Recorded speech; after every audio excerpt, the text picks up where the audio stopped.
Okay, colleagues, we have a real tight schedule, so I'm going to try and get the business through efficiently so that you can go to your hotels, relax for perhaps 5 minutes, and then we'll start the dance proceedings. Okay, we're going to get some feedback now from the 3 groups that we actually had. I would like to ask Mary Ann to do the first one. Where is she? I see her somewhere. Oh, there she is. She's got it on a business card. She's been very economical, but it might take an hour. Only briefly, please. The size of your business card. I can't do it so precisely. First of all, it's about making local governments take action in the design field to use it economically and socially. And the first thing is happening nowadays that you should be in dire straits, because people work together when there is no other option. It's in general so, but it's especially so in politics. People find new solutions only if they have to.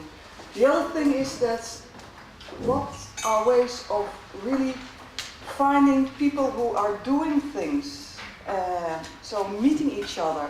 And we had an example from Kortrijk where the students in the school already were involved in companies. So it was very easy to get a job there, because already was shown what designers could do. And actually those things are the most easy to do. So let people work together, let them meet together, let them work together in a way that it doesn't cost any money, and then they take it themselves from there. And the local government only should make possible that things like that happen. And as I said, it doesn't cost any money. If you create something that really costs money, it's very smart to do it at arm's length. That's the proposal from Bristol, because politicians don't like to take responsibility for things that go wrong. So put it as far away as possible. And the other thing is then it isn't so looked upon by the politics, because it isn't their thing. All those things have to do with politicians actually not understanding what is going on. And this time that is actually the case. It's not a thing that is recognized as bringing all kinds of possibility. It's seen as a fringe activity. So if you find people who at the top, both in the civil servant organization or in politics, that see it, go for it, but mostly you have to thread in a very, subdued way. That's it. Thanks, Mary Ann. Okay, who's reporting back from the creative market? The creative market was not successful in acquiring participants. Really? Oh, that's disappointing. So we joined the group that Mary Ann just... Okay, great. The Creative Society, who's reporting back on that? The Creative Society. Yes, we can do that. Marvellous, thank you. We can do it here? Yes, sir. Put on the microphone. Yeah, please. I will put on. Okay.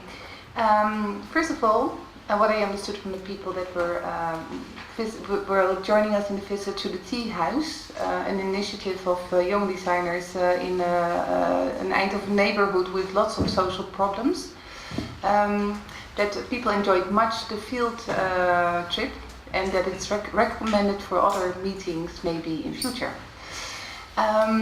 What we learned of the field trip is that social design is extremely important, and that it's also important to develop projects with and for people in neighborhoods, for the people, for the citizens, and that creative people can play an enormous important role there.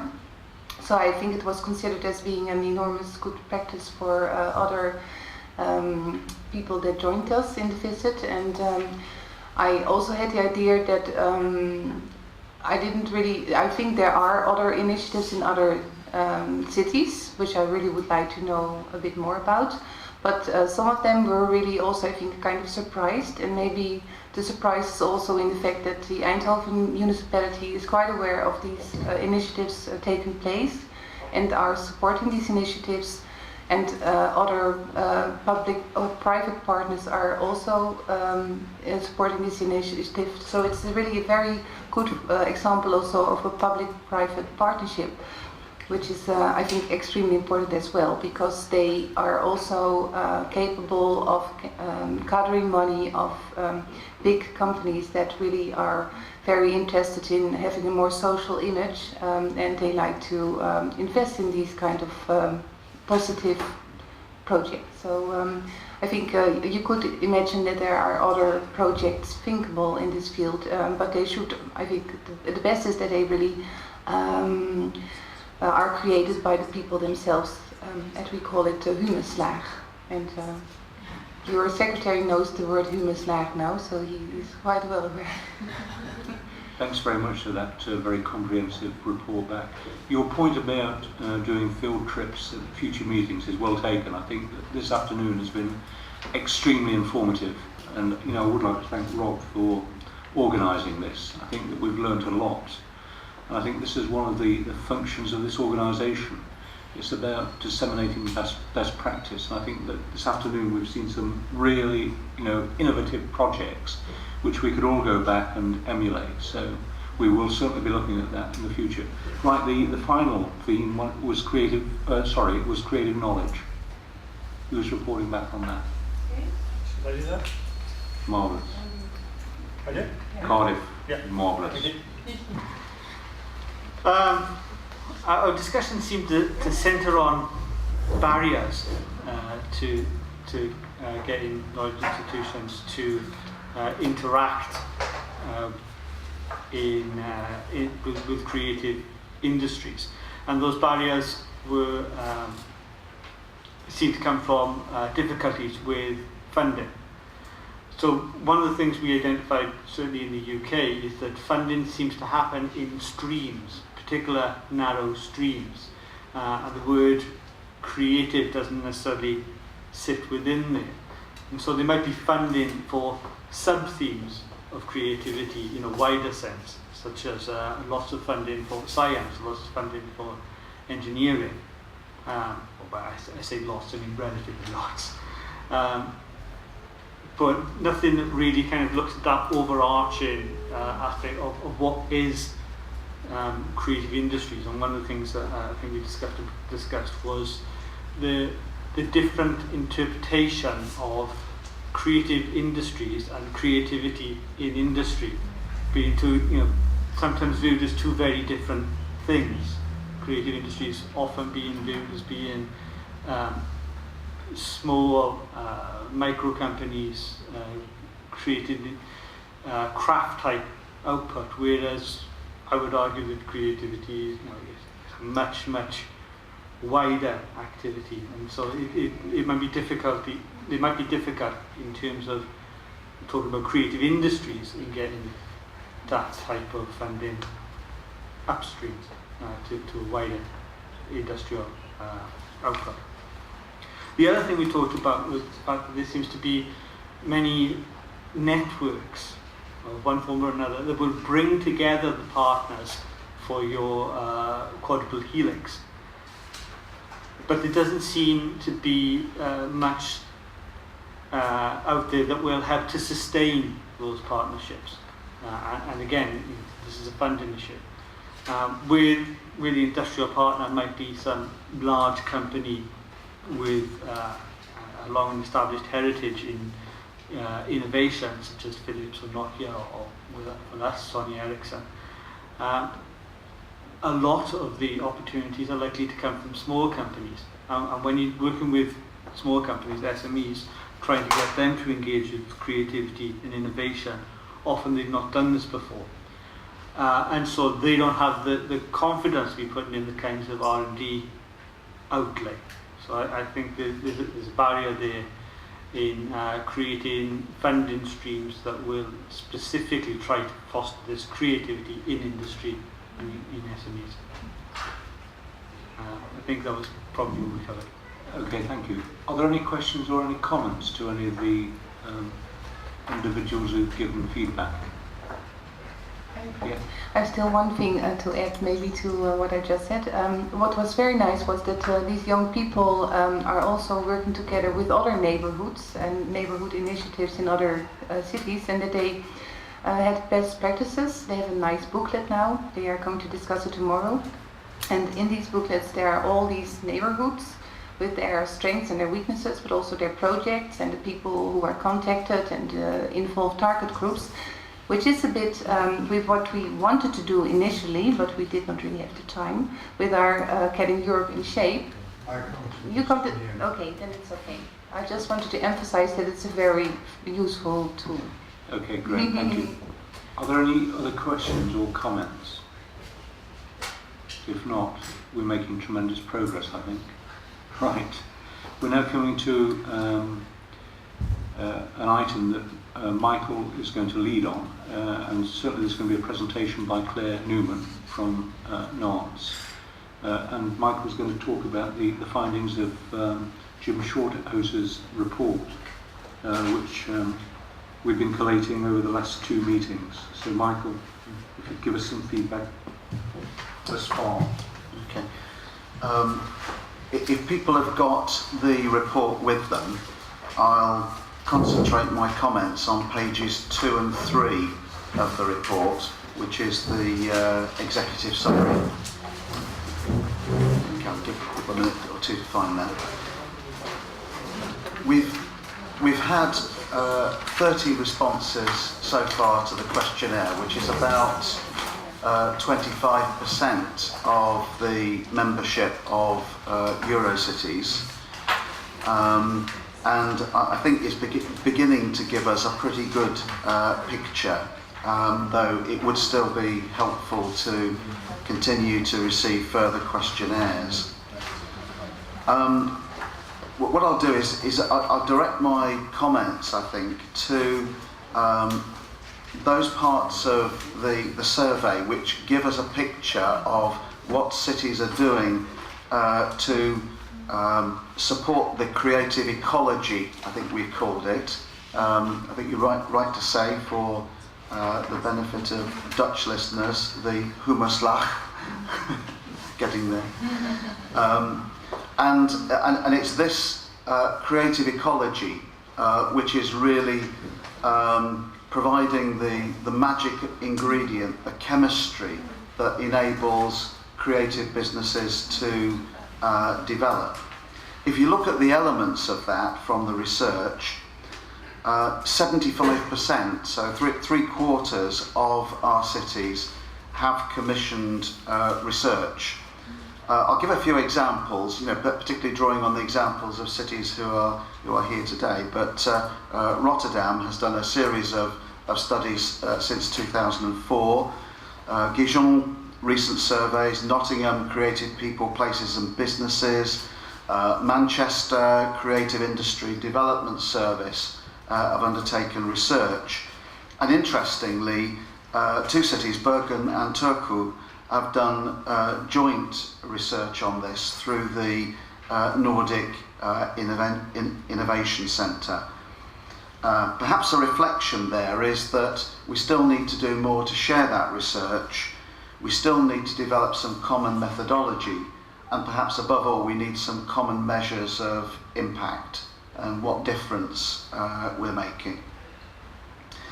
Looking at the lifeblood of the ecology, which seems to be the interaction between creative organisations and creative individuals, what you see is that 60% of cities are supporting networking arrangements within their cities to bring creative people together. Some of those that I will mention, Nantes Création brings together the private sector partners within the city. That was enabled by the city itself. Helsinki seems to have a similar arrangement, which is based on the SME Foundation. Rotterdam Creative Industries, Rotterdam is an organisation. And there are other programmes, the Creative Tampere programme as well. An interesting feature is that a number of cities, and Berlin mentions this in particular, are probably stronger at bringing together organisations than they are at bringing together creative individuals. So perhaps that's something for us to reflect on. The ideas which are evolving to develop interaction between cities seem to revolve around trade visits, conferences, creative ambassador programs, and company registers and databases. What is also clear is that the creative potential of cities is very much influenced by their higher education and further education colleges and students, and the courses that are supported there. And it really is quite astonishing when you look at the number of students who are involved in creative courses. You know, some of the figures from the survey would suggest 18,000 students in Berlin, 9,000 in Nottingham, 12,000 in Warsaw, 7,800 in Copenhagen. And interestingly, the definition of those students involved in creative industries is very broad indeed: architecture, advertising, a whole wide range of creative elements. So that there is a wealth of expertise within universities to be tapped, and perhaps a question whether the links are sufficiently solid yet between universities, cities and creative businesses within the cities. In terms of funding, an interesting but perhaps unsurprising pattern starts to emerge, in that there is diminishing funding for most of us, but the importance of local funding is increasingly important. In terms of city funding, regional funding, for most cities that's 80% of the funding that they have. National funding, perhaps 60% of the cities receiving national funding, but European funding now 50%, and probably with the changes in structural funds will increasingly become smaller. Very few cities are successful in getting funding from business sponsorship and others. Only 23% talk about that, and a few examples that the Norwegian bank in Bergen is quoted as one solid supporter. In terms of investment in infrastructure, I think some quite important lessons. Genoa, in their return, talk about the need for creative industry incubation space within their city. Katowice also talk about the shortage of incubation and performance space. Perhaps contrast that with some other cities, Amsterdam, who talk about 700 new spaces over recent years, the studio program in Berlin, the cable factory in Helsinki, the art printing house incubator in Vilnius are all examples of new investment in that area. But I suspect that Dortmund quoted that very often the city itself had limited funding available for this, and mostly had to rely on consultancy and training support, in-kind support rather than direct financial support. So they are the messages that seem to be emerging from the survey so far.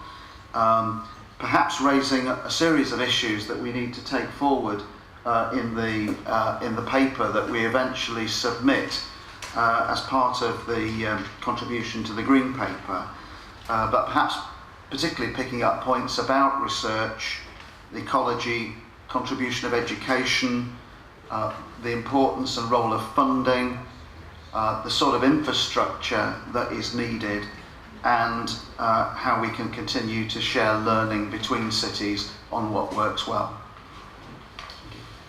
Thanks, Michael, for that summary.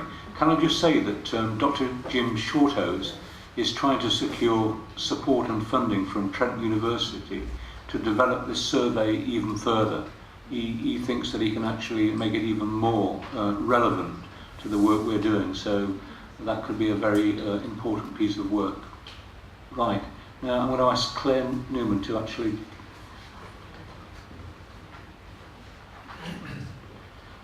Ellen has just said that if we can get a letter of support from cities to the Trent University, it might be helpful.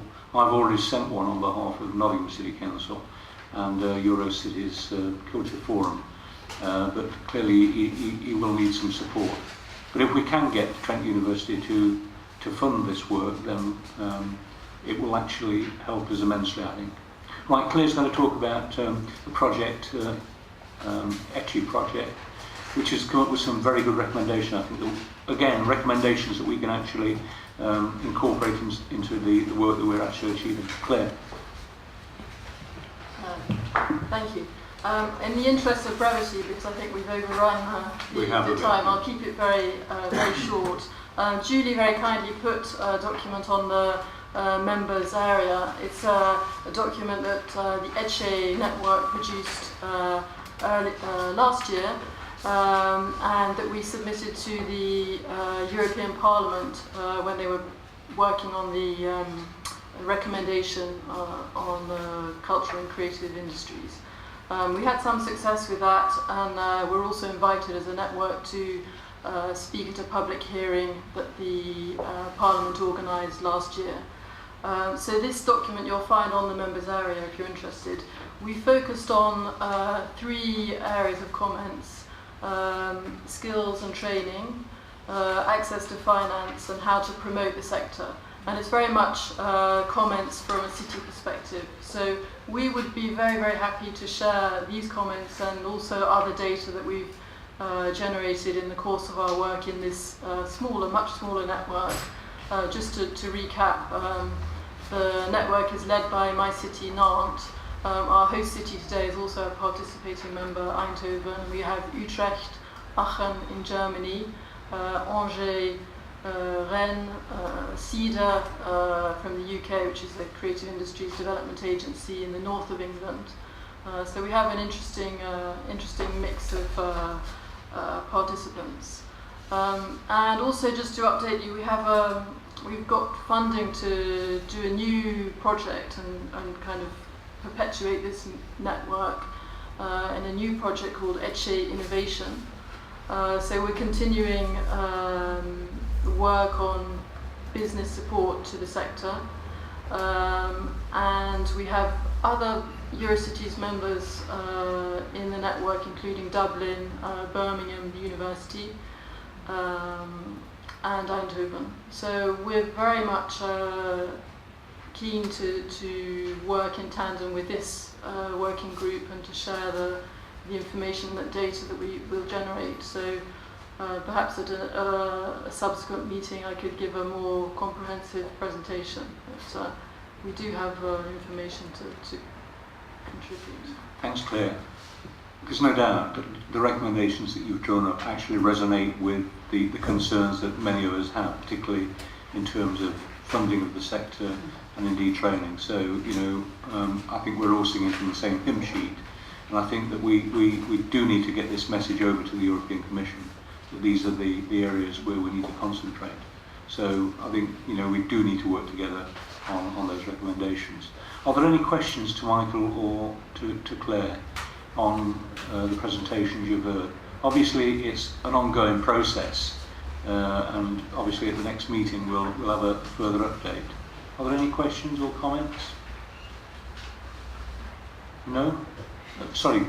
Just had one question. What's the timing for the putting together the document, the Eurocities document? I think that we've got to get it, I think we've got to get some initial recommendations ready for around January, early February, so that we can actually make some input into the thinking of the Green Paper.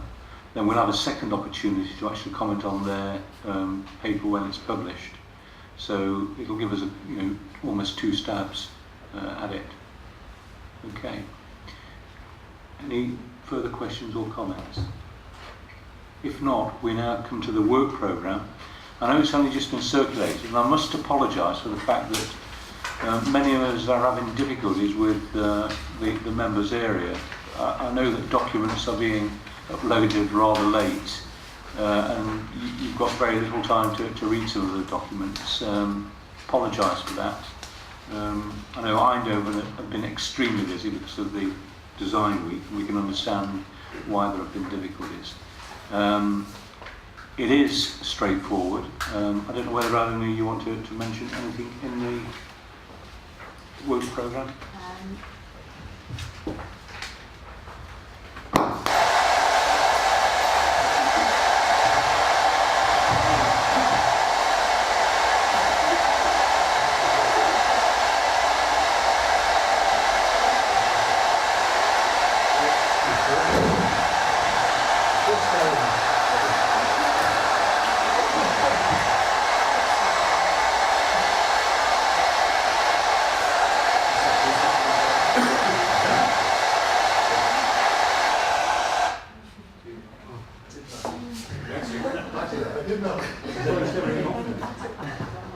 Okay, sorry. Okay, what I wanted to say is particularly important because probably many of you are wondering what's going to happen with the famous Eurocities web we talked about in the previous meeting. This is not something that we have archived, it's something we are working on at the moment. So Nottingham is currently looking for some local funding to develop this website. We are still keen to upload all the information about the cities, being aware of the confidentiality of some information, so we will develop it. And so this is important for you to know that it's not something that is not ongoing, but it's ongoing, and we will keep you updated on this topic.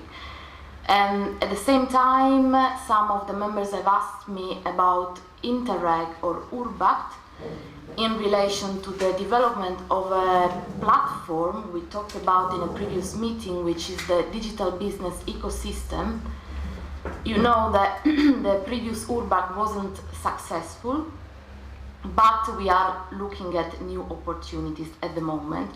We are in touch with the European Commission because they have talked to us about the possibility of having a call for proposal just for digital business ecosystem. So if we are going to develop a proposal, we will keep you updated, and if any of you is still interested to participate, please welcome and get in touch with us. Just this. And if you have any comments or suggestions for the work program, please email us, because we should have discussed this today entirely, but we didn't have the time, so please have a read through it and email us if you have any suggestion you think it's useful for the working group. Okay? That's it.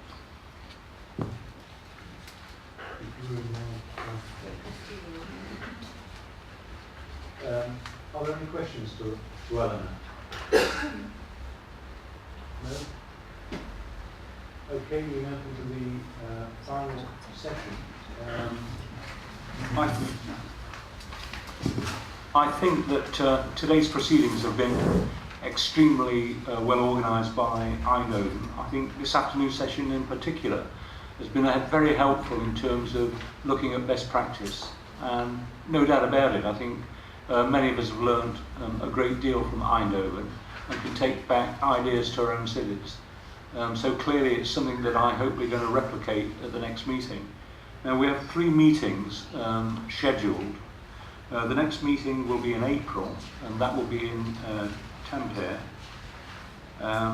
followed by a meeting in August in Warsaw. It's autumn. I trust it won't be snowing in autumn. No, we'd like to propose September actually. September is it?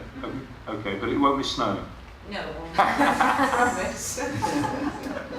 And we have a meeting in 2010, I don't know when it is, in Guillaume, which we're looking forward to.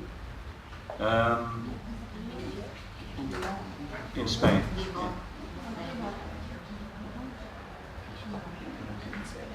Now, obviously, we're going to be working on recommendations for the Green Paper. As soon as we've started to prepare them, we're going to circulate them to all members of the working group so that you can comment on them. If there are any areas that you specifically want to actually put a recommendation on, please email Eleanor Lai, and we'll make sure that it's included. Because clearly the more recommendations we can actually come up with, the better. We've got a real opportunity to influence European policy on the cultural sector, particularly in the creative industries. So we need to grasp that opportunity. I mean, we have quite a bit of information already, but I've no doubt that cities within the network are also doing work and have probably got ideas themselves that they want to see incorporated in any report that we produce. So give it some thought and let us know what you want us to do. But we'll make sure that we keep you up to speed at all occasions. And we may do this by the Eurocity web or directly by email. Okay? Are there any questions or any comments? Well, I think that concludes today's session. Could I thank you for your contributions? I think that we've got great potential here to make a real difference, provided that we all actually work in unison. So thanks for your attendance. We look forward to seeing you tonight. I don't know whether Rob wants to say some final words about the arrangements for tonight. Rob. Is it going?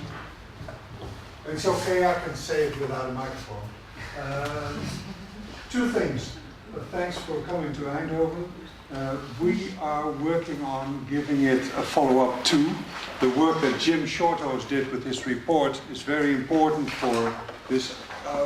It's very important for us too. But we have the opinion that within our specialty, this design thing, we would love to put a few extra questions in. And we did it we worked out just a small form, and I would love to ask you if you could fill it in and bring it back tonight when we step into the bus. See it as the bus ticket when we drive to the restaurant. When you give me back this document, then you're allowed to travel with us, and I pay the food too. So, and you get an extra copy of the movie that was made tonight, in that case just had delivered. So this strange movie from 1968 till 2001, this weird thing about Eindhoven, we made a few copies during this day, so that will be the premiere. It's a silly movie, but okay. So please fill it in, give it back to us. We're working this out within the Admire network. It's some basic. It'll cost you 2 or 3 minutes just to fill it in, and I will contact Jim if he could bring it into this his document. I'm sure he will. He's interested in it. Let's say again thank you, and let's meet at 8 o'clock in front of this building. And if you show this, I will tell the people in the glass house, it's also the entry for this Dutch Design Award thing. Otherwise you have to pay for the exhibition. So if it rains, go inside the glass house and there wait for the bus, wait for us at 8 o'clock.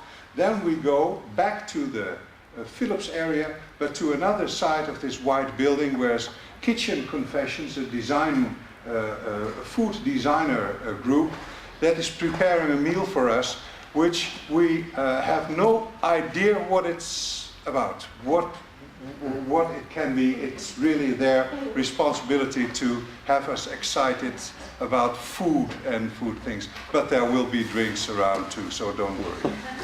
Thanks very much in Eindhoven, and I'll ask the people here to give us a drink too. Rob, thank you very much. Rob, before we finish, I really would like you to convey to your council, our warm appreciation for the hospitality that Eindhoven has extended, and we'd be particularly pleased if you'd actually convey to your staff, who've worked very hard to make this possible. We, realise that this has probably been one of the most problematic working groups to actually put on because of your design week, but you've coped admirably, and we are absolutely delighted. Thanks very much. Thanks. One last word, because one of the members of staff, I will not be the first one, but I'll toast for all of you.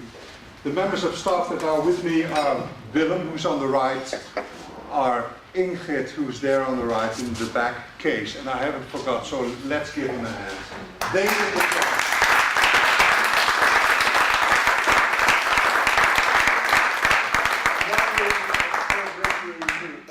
I wonder if we could wish Jill a happy retirement.